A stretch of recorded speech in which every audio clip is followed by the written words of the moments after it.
salut la team lactée. Bon alors, les beaux jours sont là, hein, la chaleur aussi, le soleil, tout ça. Peut-être bientôt les vacances pour certains. Et donc tout un lot d'événements, hein, mariage, baptême, bar mitzvah, festival, brocante, que sais-je. Bref, autant d'événements ou simplement l'ambiance estivale, hein, qui nous font nous poser toujours la même question.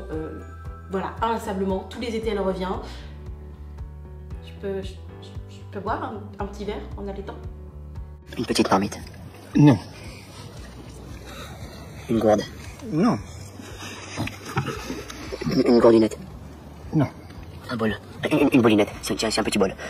Une bolinette. Alors, quand on commence à entamer des recherches sur le sujet, on trouve de tout. Hein.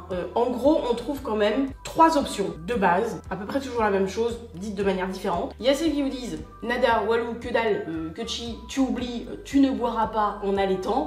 Voilà. Commandement de l'allaitement, tu ne boiras pas en allaitant et puis c'est tout. Soit que oui, tu peux allaiter, mais bon, ce sera 2 heures avant la prochaine tétée. Ou encore que oui, tu peux allaiter, mais que bon, tu devras allaiter tout de suite après avoir bu. Ah non, j'avais oublié, il y a une 4e option. Pour les plus matheuses, les plus scientifiques, il y a le petit calcul des familles, ratio, poids, âge, degré d'alcool, bonnet de soutif et dentier de la grand-mère. Non, je déconne, mais pas loin. Bref, c'est nébuleux et faire un choix éclairé, c'est un peu une torture capillotractée cérébrale, tout ce que vous voulez. Ça fait mal, hein, plus mal que de prendre une cuite. Alors, on va poser les bases tout de suite.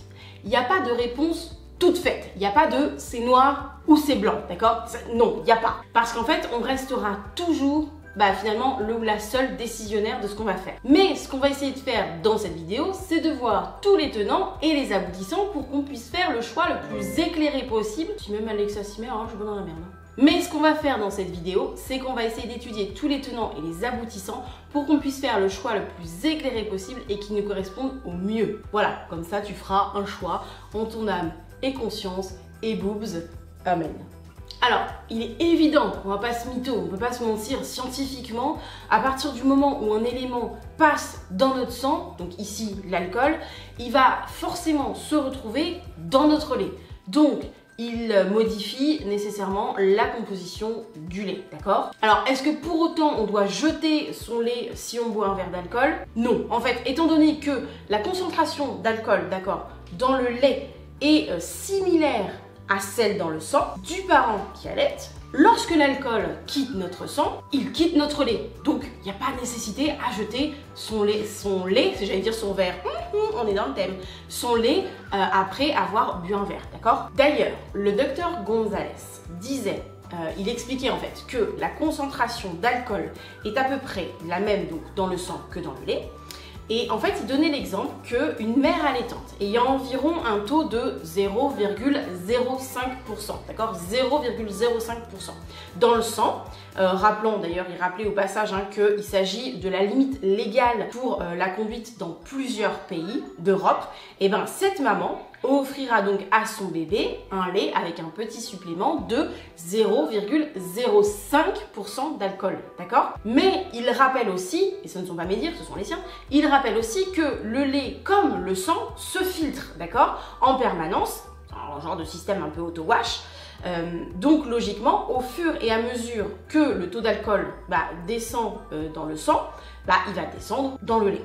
Logique, jusque-là on a compris. Et donc de fait, le lait sera de moins en moins alcoolisé, c'est QFD. Alors, le docteur Gonzalez explique même que le taux d'alcool dans le lait diminuerait plus vite que celui dans le sang. Je vous mettrai des références en barre d'infos pour que vous puissiez aller lire un peu plus sur le sujet, un peu plus approfondi. Je vous mettrai tout plein de sources. De toute façon, ces sources, vous pourrez les retrouver dans le dossier qui sera dédié à ce sujet et qui arrivera mardi sur l'application. Donc, si vous n'avez pas téléchargé l'application À Pas de Mots Allaitement, si vous n'étiez pas déjà au courant, parce que je vous le répète à peu près à chaque vidéo, vous pouvez aussi télécharger l'application À Pas de Mots Allaitement, dont je vous mets les liens en barre d'infos sur Google Play ou App Store, il n'y a pas de souci, vous pouvez télécharger sur les 2 plateformes et du coup, vous trouverez donc mardi qui arrive, la vidéo c'est samedi soir, mardi qui arrive, le dossier en référence aussi avec cette vidéo où il y aura vraiment les gars, c'est plus une source, c'est carrément un catalogue Ikea que je vous ai fait, d'accord?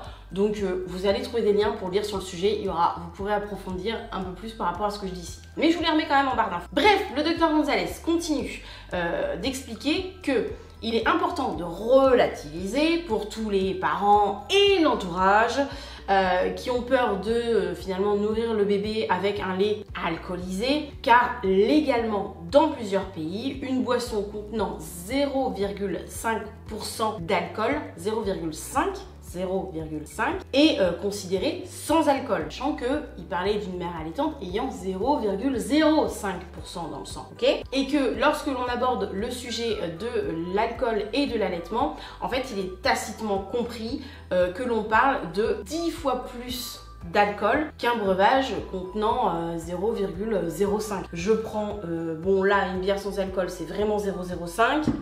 Là, j'ai quoi? Bon, là, j'ai un rosé, clairement, on est sur 13%. Mais il est vrai que des fois, il y a des panachés, vous pouvez voir, il y a peut-être 0,5%, non, 0,05%. Voilà, ou il y en a, c'est 0,01. J'ai déjà vu ça aussi sur certains panachés, 0,01%. Vous voyez ce que je veux dire?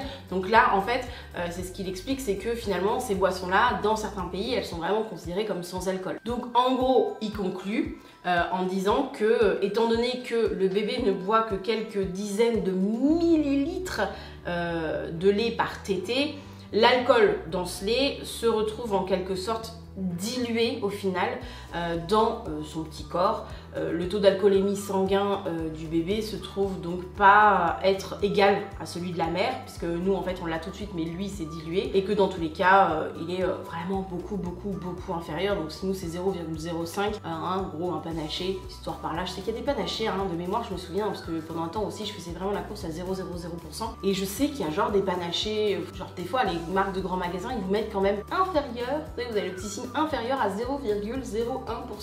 Voilà. Bon, nous on essaie, moi je sais que j'avais essayé d'avoir du 100% zéro, mais voilà, 0 inférieur, en plus ils te mettent bien le signe inférieur, je m'en souviens, à 0,01%. Bon les gars, si votre cousine elle a que ça dans son frigo parce qu'elle a pensé à vous en mode j'ai pris un truc sans alcool, voilà, ça va, en vrai ça va, enfin du moins c'est ce que dit le docteur Gonzalez, c'est pas moi qui le dis, voilà. Mais vous retrouverez toutes les infos en barre de description, vous inquiétez pas. Après, même si on dit ça va, faut quand même pas oublier que comme toute substance, comme toute substance, il m'en manque un mot, comme toute substance en fait psychotrope, que ce soit le tabac, l'alcool, les drogues, bah oui, il y a nécessairement un impact sur le parent allaitant et sur le bébé allaité. Pêle-mêle, par exemple, pour nous, les parents allaitants, il faut se rappeler que l'alcool joue sur les hormones.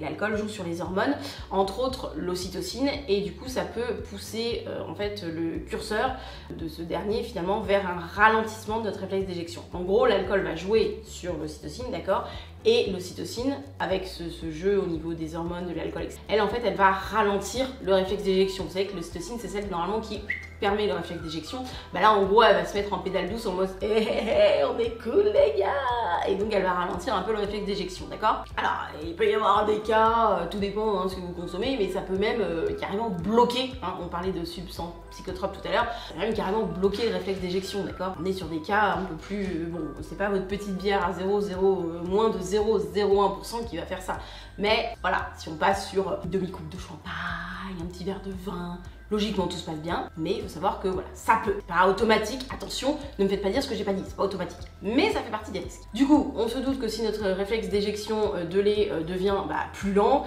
c'est que nos réflexes aussi de manière générale, ça va de pair, ils sont aussi moins importants, moins efficaces. Et donc, si nos réflexes sont un peu modifiés comme ça, notre état naturel d'hypervigilance, quand on a un bébé, on est souvent en état d'hypervigilance,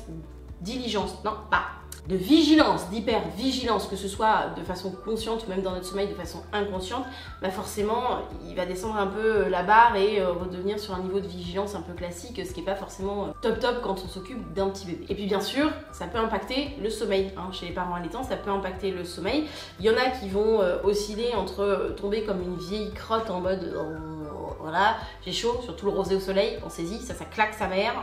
Donc voilà, on est en mode on n'en peut plus, et puis en fait on a un sommeil tellement lourd que c'est plus sécuritaire si on fait du cododo par exemple, ou à l'inverse il y a ceux qui vont avoir une espèce de surexcitation, genre comme un guépard sous ecstasy, vous voyez, comme ça, tout excité. Du coup, on dort mal. Pareil, on est très excité, on dort mal. Donc en fait, on gêne et bébé, mais en fait tout le monde de manière générale. Donc forcément, bébé va être super excité, etc. Enfin, il va mal dormir au final. Il va mal dormir, il va être gêné par nous qui bougeons dans tous les sens. Donc, c'est pas non plus l'idéal. Et la factrice vient de passer. Elle vient de me voir tourner et m'a regardé en mode... Elle fait quoi? Tout va bien. Voilà, l'envers du décor. Des youtubeurs parfois.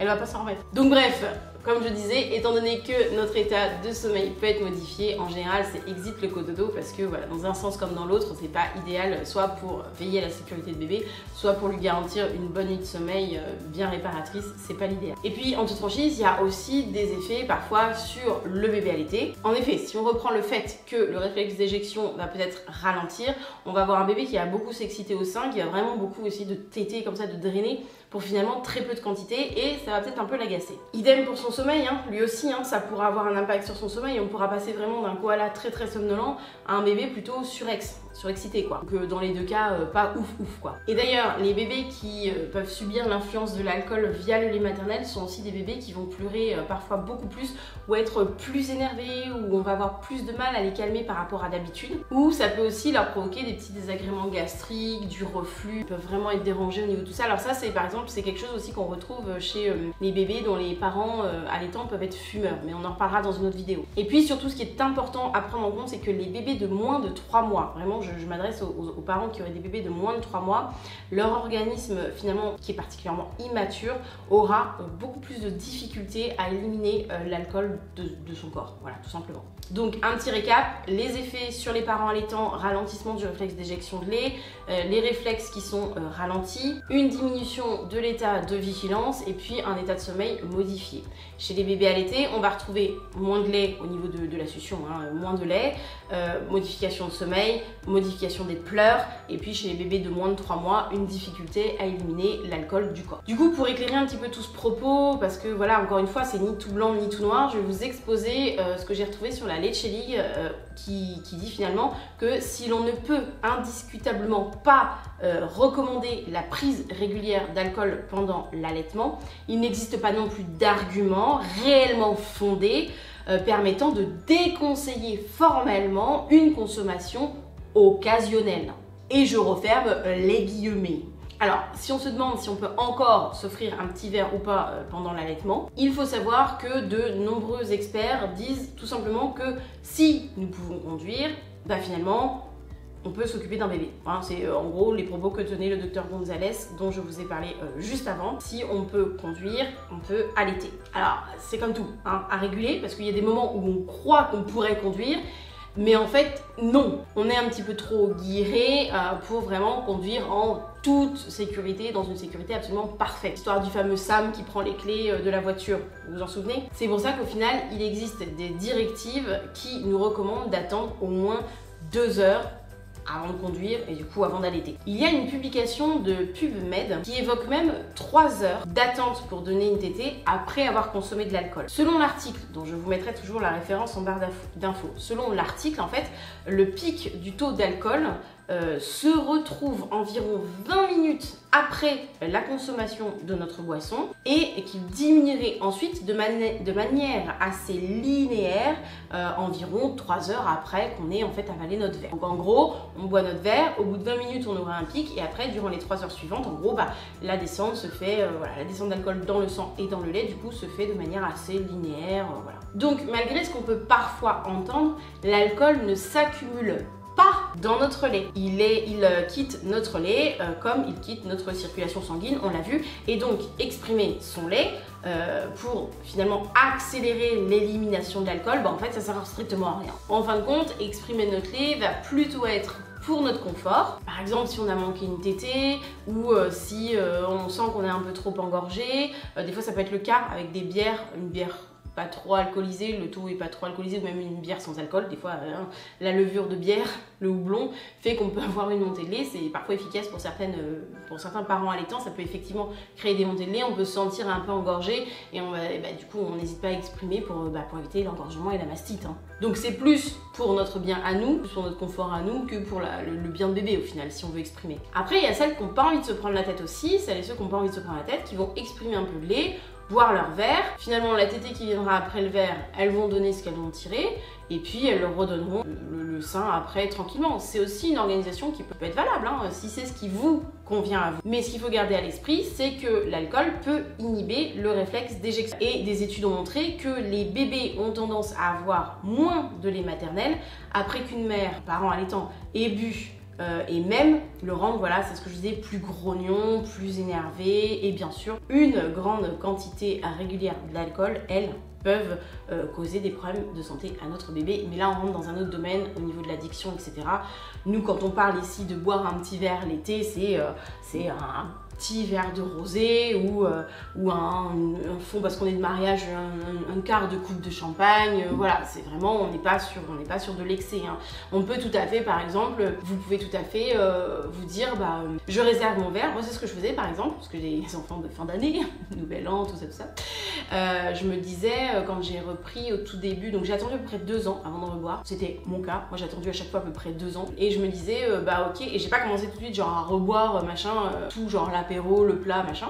Je me disais, non, tiens, par exemple, je sais pas, on déguste un bon champagne, c'est un anniversaire. Je me disais, ok, je garde ma demi-coupe de champagne pour le dessert, puis je me fais des cocktails sans alcool, ou je prends de la bière sans alcool pendant l'apéro. Je sais qu'aujourd'hui, on peut trouver des vins sans alcool. À l'époque, je ne savais pas, on peut trouver des vins sans alcool, par exemple, pour le repas. Et puis, je me gardais vraiment ma demi-coupe de champagne pour le dessert. Ou alors, on peut se dire, non, j'ai absolument trop envie d'une bière avec un peu d'alcool à l'apéro.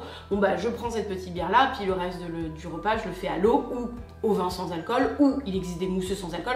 L'offre aujourd'hui des apéritifs et des boissons sans alcool sont tellement larges, mais même il y a 7 ans, par rapport à il y a 7 ans quand j'ai eu mon fils, c'est tellement plus large aujourd'hui que franchement il y a largement de quoi se faire plaisir. Il existe plein de cocktails sans alcool. D'ailleurs, dans le dossier de mardi, je vous ai mis des recettes de cocktails sans alcool, et tout l'été va tourner sur Instagram parce que je vous avais demandé ce que vous en pensiez et vous aviez voté pour.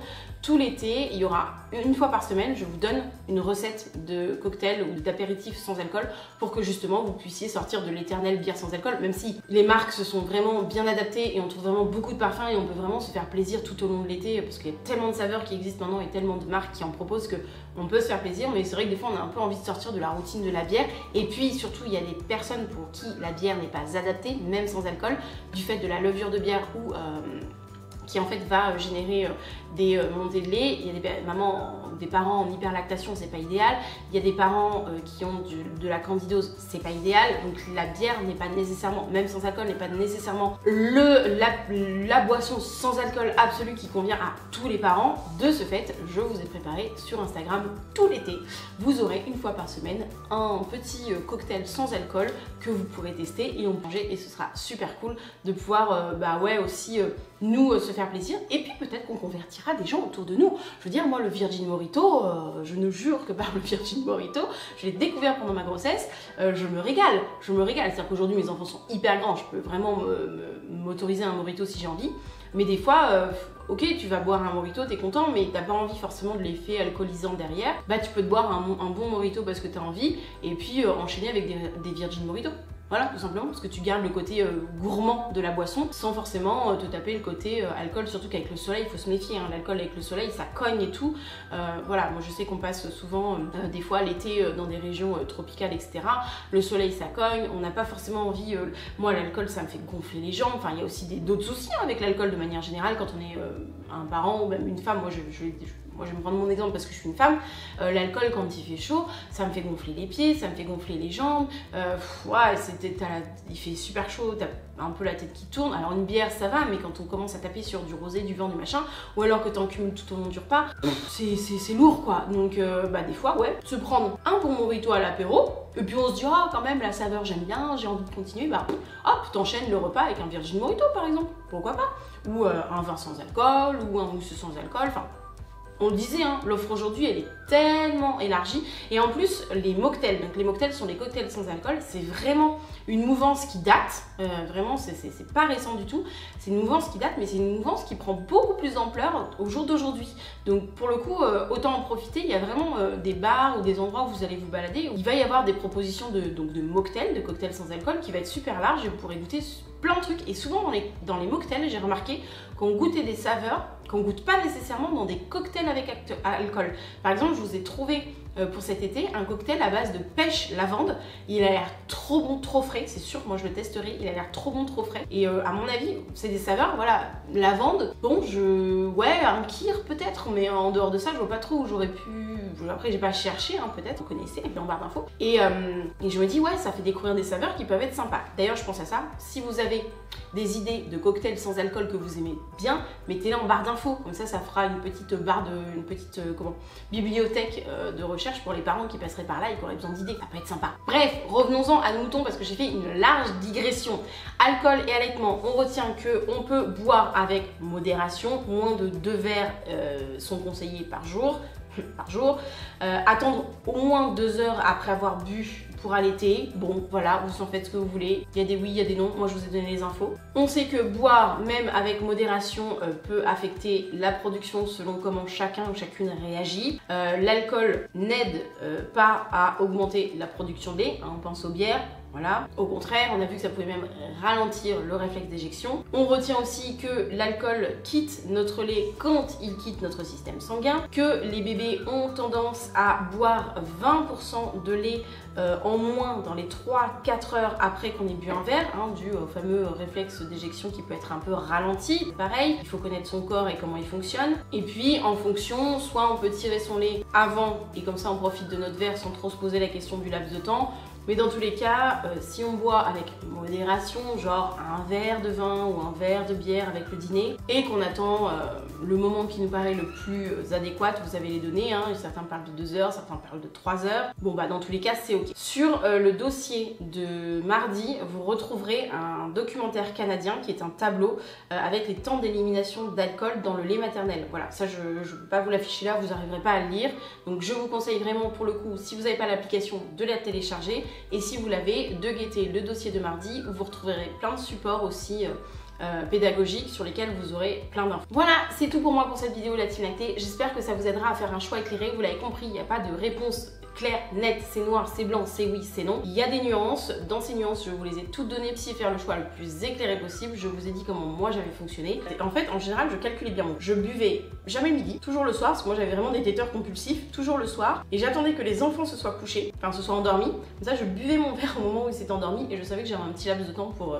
la tétée suivante. Voilà, moi c'était comme ça que je m'étais réglé mon affaire, si je peux dire. Donc voilà, n'hésitez pas à me mettre en commentaire, à nous mettre en commentaire si vous vous autorisez un petit verre et si vous autorisez un petit verre, comment vous vous organisez. Je suis sûre que ça pourra éclairer plein de parents. Voilà, cette fois c'est tout pour moi pour cette vidéo. Je crois que je vous ai tout dit. Je vous dis à mardi dans le dossier vraiment consacré à cette thématique aussi. Je vous fais de gros bisous. Je vous souhaite une belle voie lactée et je vous dis à bientôt pour une prochaine vidéo. Ciao ciao.